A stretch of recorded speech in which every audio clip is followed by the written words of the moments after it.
Ya, oke. Assalamualaikum warahmatullahi wabarakatuh.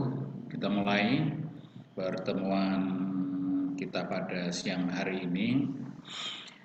Kuliah kita pada siang hari ini ada dua macam, yaitu yang pertama tentang kutipan. Di sini secara khusus tentang kaidah kutipan, dan materi ini saya ambil dari materi PowerPoint teman saya yang saya tuliskan di slide paling akhir.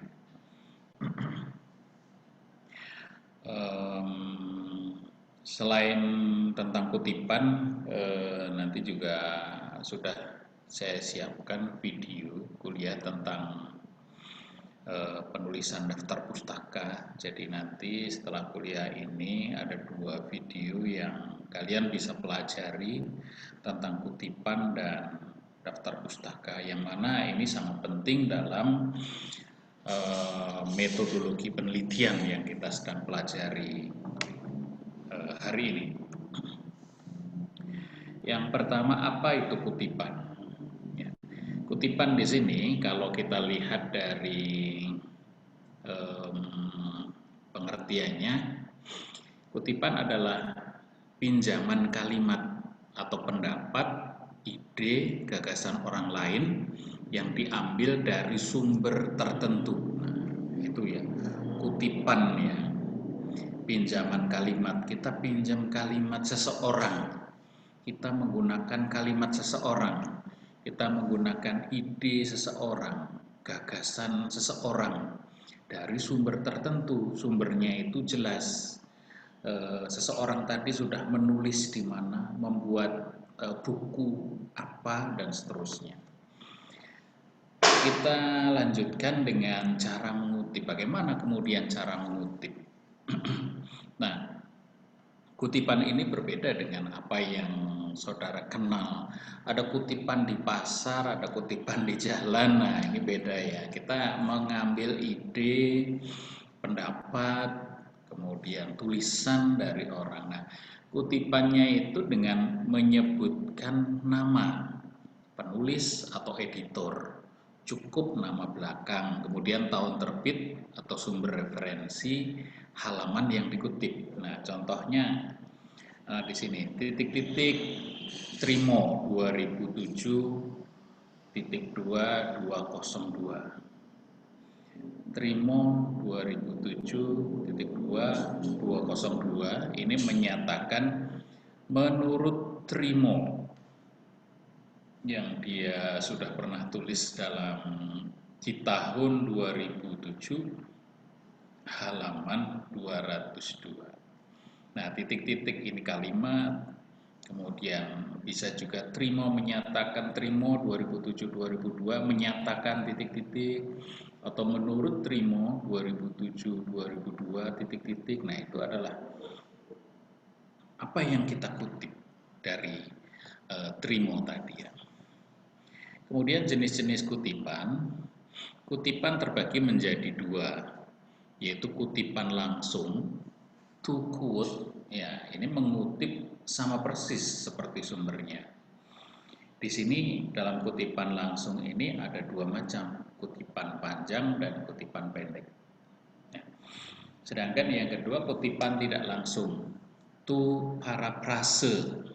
Nah, mengambil gagasan atau ide dari sumber tertentu, tetapi dikalimatkan dengan bahasa si pengutipnya, menyitir atau sitiran begitu ya. Ini kutipan tidak langsung. Mungkin kutipan tidak langsung itu karena berupa ide tadinya panjang atau berupa kalimat yang panjang. Nah, makanya kemudian kita ambil sebagian dari itu atau gagasannya.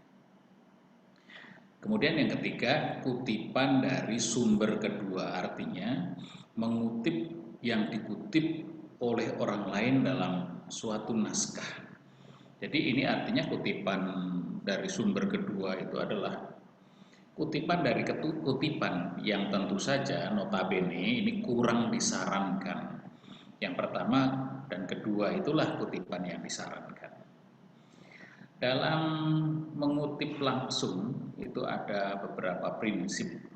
Yang pertama, jangan mengadakan perubahan, itu ya prinsip-prinsip untuk mengutip langsung ya. Jika terpaksa untuk tujuan tertentu harus disertai dengan keterangan dalam tanda kurung segi 4. Contoh, ini yang kemudian cetak tebal dari penulis. Ya, jadi nanti kalau mengutip langsung misalkan ada kesalahan, nah seperti ini ya. Pengutip tidak boleh memperbaikinya, biarkan apa adanya dan beri catatan singkat dalam kotak, kurung kotak itu ya, SIC, terus tanda seru. Yang artinya kesalahan dari naskah asli yang dikutip dan penulis atau pengutip tidak bertanggung jawab atas kesalahan tersebut. Nah, contoh hal itu memiliki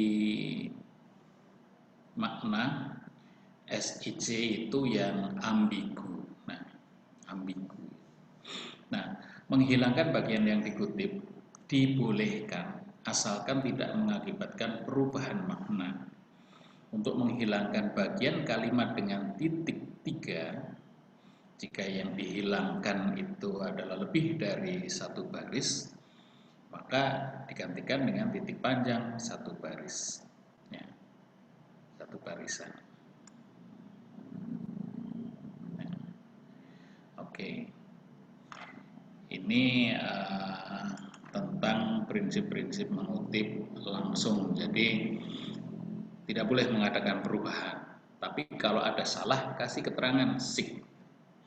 Tapi juga bisa saja menghilangkan bagian yang dikutip, asalkan mengakibatkan perubahan yang tidak mengakibatkan perubahan yang bermakna dalam itu. Yang penting menjadi lebih efisien barangkali, lebih jelas dan seterusnya. Cara mengutip kutipan langsung pendek. Jadi kutipan itu ada kutipan langsung, kutipan tidak langsung. Nah, kutipan langsung, ada kutipan langsung pendek, ada kutipan langsung panjang. Yang tidak langsung, demikian juga. Nah, kutipan langsung pendek ini adalah kutipan yang isinya tidak lebih dari 4 baris. Ya, kutipan diintegrasikan langsung dalam teks. Jarak baris kutipan sama dengan jarak baris teks yang ada 2 atau 1,5 spasi. Kutipan diapit dengan tanda kutip. Nah, contoh begini.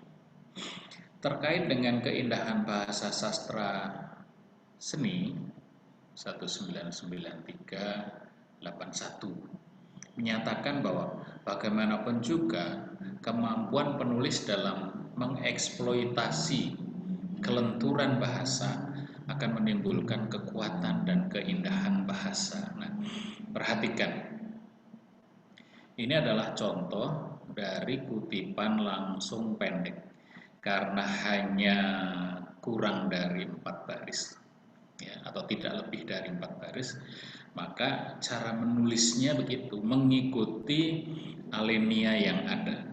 Kalau spasinya 2, ya ikut di 2 spasi itu. Kalau spasinya 1,5 spasi, ya mengikuti. Itu ya.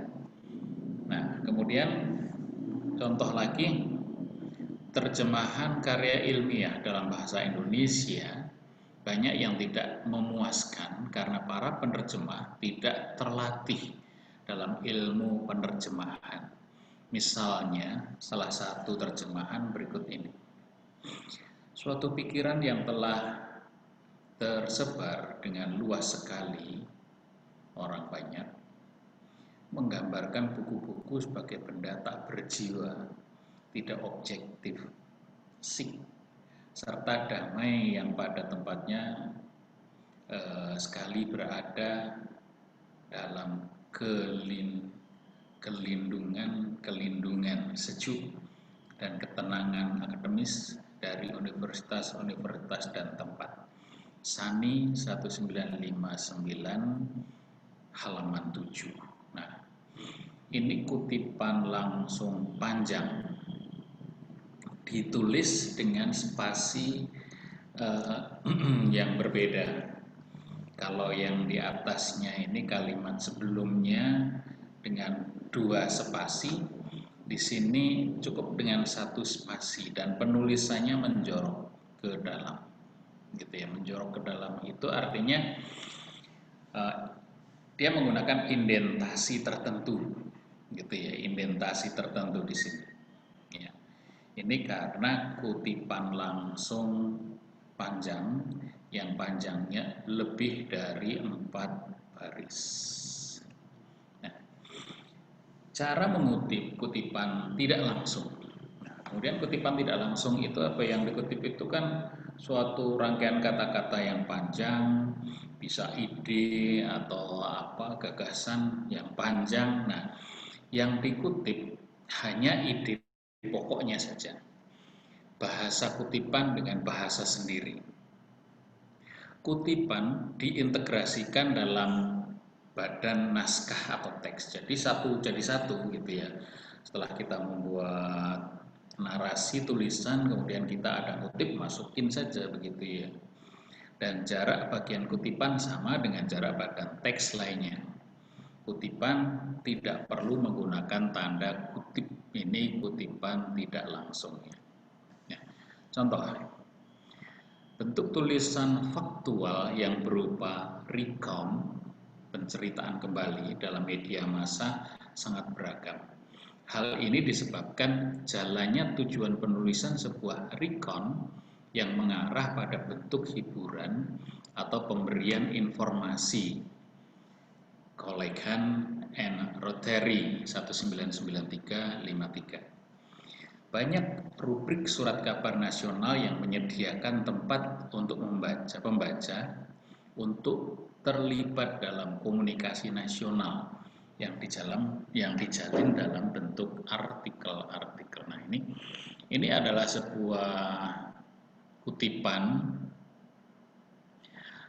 tidak langsung karena yang disampaikan di sini, meskipun di sini kita lihat ya ada Colegan and Rosteri 1993-53. Ini adalah ada semacam ya tulisan yang sudah dilakukan, yang sudah dibuat oleh Colegan dan Rosteri ini, dan diambil tentang beberapa hal saja yang menjadi idenya.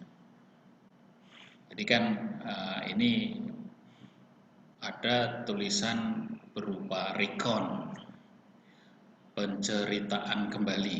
Nah, penceritaan kembali itu menurut Colegan dan Rotary sejalan, ada hal yang sejalan tujuan penulisan sebuah recount yang mengarah pada bentuk hiburan atau pemberian informasi, gitu ya. Kita lanjutkan yang lainnya. Kutipan dapat diperjelas sumber rujukannya dalam bentuk catatan kaki atau daftar pustaka. Kutipan dapat bersumber dari ucapan lisan asalkan ada pengesahan dari penuturnya. Ya. Jadi kutipan ini dapat diperjelas sumber rujukannya dalam bentuk catatan. Ya.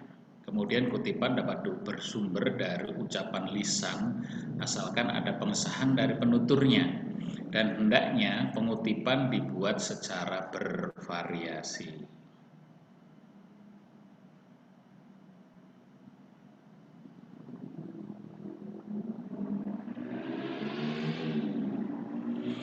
Nah, seperti itu ya.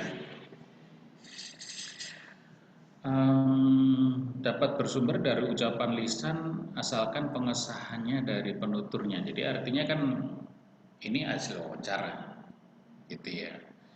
Hasil wawancara, kita wawancara dengan orang begitu ya, atau dengan ahli, kemudian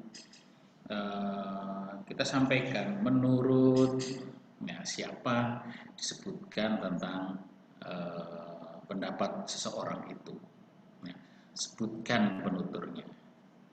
Ya, hendaknya pengutipan dibuat secara bervariasi. Maksudnya bervariasi itu bukan cuma menurut si A, semua menurut. Jadi variasinya biar banyak. ada yang menurut pendapat siapa, kemudian ada yang nggak ada kata-katanya seperti itu langsung tanda kurung, ya, nama kutipannya dan seterusnya. Ya, nah, kutipan ini kenapa harus ada?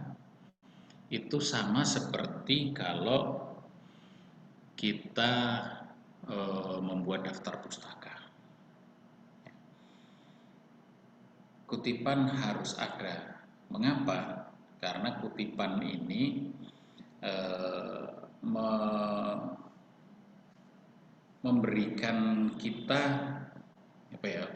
Bukan tulisan kita itu semata-mata ini punya kita semua, yang membuat kita semua, itu juga enggak membuat kita enggak apa ya namanya ya. Di kalangan akademisi, di kalangan ya para peneliti, kutipan ini yang merupakan penghormatan gitu ya. Penghormatan terhadap pendapat orang lain. Dan kita juga tidak boleh sombong, ini tulisan saya sendiri, ini yang ngarang saya sendiri. Tidak mungkin. Gitu ya. Ini kita harus mendapatkan rujukan. Dan itu untuk memperkaya, kita menghormati orang lain juga dalam hal menulis. Jadi nanti kalau saudara terapkan dalam tulisan-tulisan saudara di perkuliahan atau di penelitian, di perkuliahan kita nanti juga ada contoh, ada tugas untuk membuat kutipan ini. Jadi nanti sebentar lagi akan saya buatkan contohnya, kemudian saudara kerjakan bagaimana membuat kutipan langsung maupun tidak langsung itu. Ya, saya rasa begitu. Materi yang lain tentang daftar pustaka sudah ada videonya, silahkan nanti dipelajari. Ya. Oke, terima kasih atas perhatiannya. Salam sehat, salam sejahtera. Semoga kita selalu dalam lindungan Tuhan Yang Maha Esa. Terima kasih atas perhatiannya. Assalamualaikum warahmatullahi wabarakatuh.